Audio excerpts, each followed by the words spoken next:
Com relação ao que você falou anteriormente, sobre o que é fácil e o que não é fácil, tudo é muito fácil do lado de fora. Sinceramente falando, do lado de fora, até o ano de 1995, eu me oferecia, do ponto de vista das exterioridades, para ser julgado pelos 10 mandamentos sem medo. Das exterioridades. Porque eu não tinha nenhum outro Deus diante de mim. Em qualquer que fosse a exterioridade, e nem no vasculhamento intelectual que eu fazia de mim mesmo. Eu não o encontrava.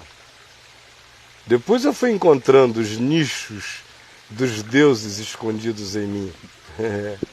Mas de início não. E para esses critériozinhos da religião cristã, eu podia entrar em concurso universal, estava tranquilo. Guardar o dia do sábado, guarda tudo, né? Eu não guardava, mas eu vivia em observância cotidiana de todos os dias, no mesmo espírito. Honrar pai e mãe foi a alegria da minha vida depois que eu me converti, foi toda a minha alegria. Não tomar o nome de Deus em vão era a minha fobia de adoração, era guardar meu coração e minha boca, para que o que procedesse dali fosse verdade e exaltação para o nome de Deus. E eu acho que, do ponto de vista da exterioridade, eu fiz um bom trabalho. Não adulterar, eu passei a minha vida inteira, desde que eu me converti, assediado de todos os modos. Eu vejo gente que não aguenta 0,5% daquilo que esteve sobre minha vida inteira e eu nem olhei para o lado. Fácil. Tranquilo, batido, e sem lascívia. Sem ficar muito, ai meu Deus, nem nada disso. Passei direto. De 1973 a 1995 não existe dentro de mim nem a história subjetiva de um tormento que ficou em mim, de, ai meu Deus, agora eu não me seguro. Não tem essa história. Ela se instalou em mim em 95. Tomou os seus contornos públicos em 98. Dizer falso testemunho? Também não. Tinha pânico de intervir na existência de um ser humano com qualquer coisa que não fosse verdade. Por isso também eu nunca disciplinei ninguém. Toda a disciplina espiritual que eu pratiquei foi em favor, porque disciplina não é contra, é em favor. A verdadeira disciplina é em favor de 2 ou 3 irmãos que são íntimos demais meus. Nunca foi compartilhado publicamente nada, foi algo que eu resolvi com eles. A afronta deles tinha a ver com gente numa intimidade nossa. E eu os chamei e falei, olha, eu peço de vocês essas disciplinas espirituais para que vocês deem o testemunho para vocês mesmos e para os implicados de que a decisão que vocês tomaram em relação ao que estava errado e vocês consertaram é séria. E ficou nisto. Teve ninguém suspenso de coisa nenhuma. Foi só um encaminhamento de um olhar maduro dizendo, eu espero ver isto em vocês, meus irmãos. Só. Então não tinha nem o falso testemunho a dar em lugar nenhum. O primeiro falso testemunho consciente da minha vida aconteceu quando eu comecei a defender-me das acusações que começaram a surgir no ano de 98, em razão de eu ter me metido em someone else's business, que foi aquela história do dossiê Caimã. Não é? Antes disso não tem essa história. Não matar, eu matei muito antes de me converter, embora eu nunca tenha assassinado de fato ninguém. Mas os meus rompantes de ira foram assassinos muitas vezes. Quebrei braços, pernas, internei, hospitalizei indivíduos, botei em coma, tudo no jiu-jitsu da raiva. Depois que eu me converti, não consegui guardar a raiva nem ressentimento, não dormi sobre isso uma única noite.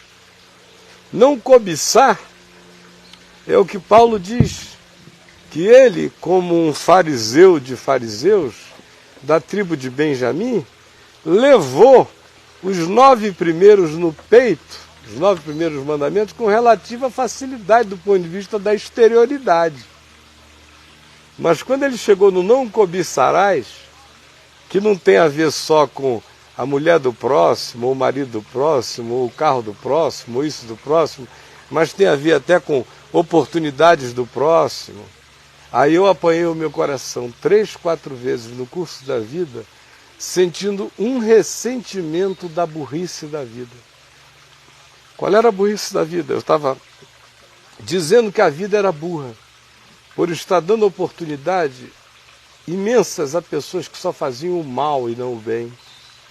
Ora, subjetivamente, se eu fosse honesto, ao invés de dizer que eu estava zangado com as circunstâncias da vida que patrocinavam circunstâncias favorecedoras da mentira para um monte de gente mal intencionada e dificultava o caminho dos bem intencionados, se eu fosse naquele momento honesto com o meu sentimento, eu teria que dizer que eu estava cobiçando, eu estava vivendo o processo do Salmo 73, que me puseram no mesmo caminho acerca do qual o salmista diz, o Asaf, quase os meus pés se desviaram.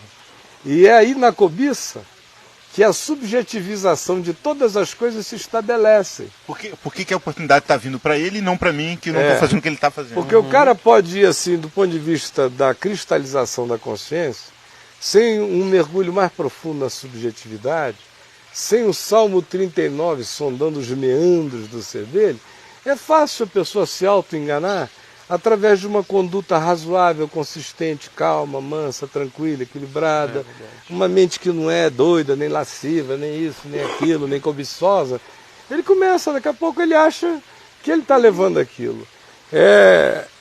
A cobiça é que, em geral, nos seus elementos de subjetividade profundo, que ela é subjetiva, ela vai relativizando e vai ajudando a minar todas as certezas nas outras áreas. Isso eu estou falando do indivíduo que pode se jactar de não andar conflituado. Como foi o meu caso entre os 18 anos, entre 73 e 1995. Estou falando da primeira parte. Mas ainda assim, o indivíduo não viu nada.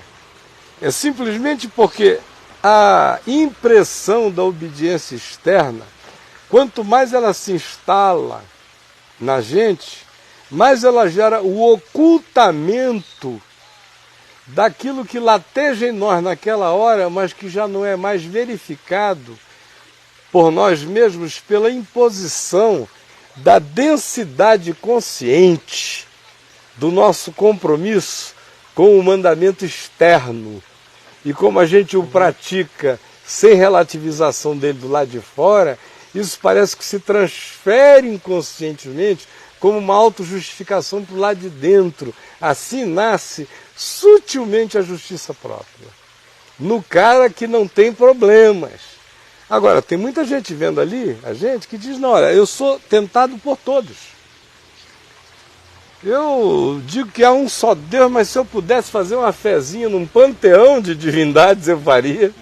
Sem falar nos deuses que eu tenho, nos deuses afetivos, nos deuses psicológicos.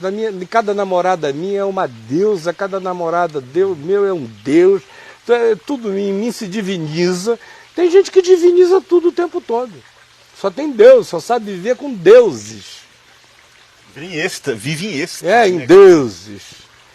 Gente que não santifica dia nenhum, não porque o separe para não fazer nada, é porque em todos eles só faz o que é mal, e não honra pai e mãe, não nada do ponto de vista externo e explícito. Aí a agonia aumenta imensamente. Agora, esses, Jesus diz que são os mais alcançáveis pelo Evangelho. Porque eles caem na categoria do publicano, da meretriz, do cara que bate no peito e diz, tem misericórdia de mim, pecador. O Evangelho pode revolucioná-lo mais facilmente. Verdade. Agora, o outro que vai criando aquela justiça própria, sutil, discreta, psicologicamente educada, como foi no meu caso, que eu não a identificava em mim. Se alguém fosse dizer a mim que havia um pingo de justiça própria na minha vida entre 73 e 93, eu ia dizer que não, porque eu não conseguia enxergar. Foi só depois que eu comecei a ver. Foi só quando a minha relativização se manifestou pela infidelidade conjugal, é que a reboque ela trouxe a revelação de todos os vasos comunicantes entre aquilo que estava agora topicamente acontecendo e as outras coisas que não aconteceram jamais na prática, mas que tinham as suas conexões com aquele elemento ali que agora se explicitava.